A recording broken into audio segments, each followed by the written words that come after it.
ఒక చల్లని సాయంత్రం మా అందరికి బలంగా బజ్జీలు తినాలని కోరిక కలిగింది. ఇంకెందుకు ఆలస్యం అని ఫ్యామిలీ అంతా అయితే ఈ బజ్జీల ప్రోగ్రామ్ లో పార్టిసిపేట్ చేసేసాం. ఒక పక్క మా అమ్మగారు ఇక్కడ బజ్జీలకి అయితే పిండి కలుపుతున్నారు. మిర్చి కట్ చేసి అందులో వామ్ మసాలా పెట్టమని మాకైతే ఇచ్చారు.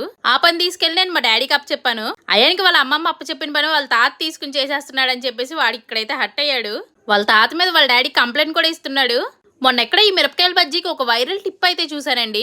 ఇలా పిండి గిన్నెలో వేసుకుని బజ్జీలు వేయడం కంటే ఇలా గ్లాస్ లో వేసుకుని అప్పుడు మిరపకాయలు బజ్జీలు వేసుకుంటే బాగా వస్తున్నాయని అదే టిప్ నేను మా అమ్మగారికి చెప్పాను. అది కాస్త ట్రై చేస్తే గ్లాస్ చిన్నది మిరపకాయ పెద్దది అయిపోయింది. మా అమ్మగారు అయితే తలగొట్టుకుని ఇవన్నీ నా వల్ల కాదమ్మా, నా పద్ధతి నేనే ఫాలో అవుతానని చెప్పి తనకొచ్చిన ప్రకారమే వేశారు.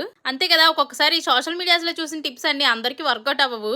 ఇలా బజ్జీలు అయిపోయాక టేస్ట్ చూసేద్దామన్న ఆత్రంలో వేడివేడిది నోట్లో పెట్టేసుకున్నాను. దెబ్బకు మూతి కాలిపోయింది. చూసారా, అంత పొగలొచ్చింది నోట్లో పెట్టుకుంటే కాలదా మరి. ఇంక ఈ రివ్యూ బాధ్యత నాది కాదని చెప్పి అయాన్కి అప్ చెప్పాను.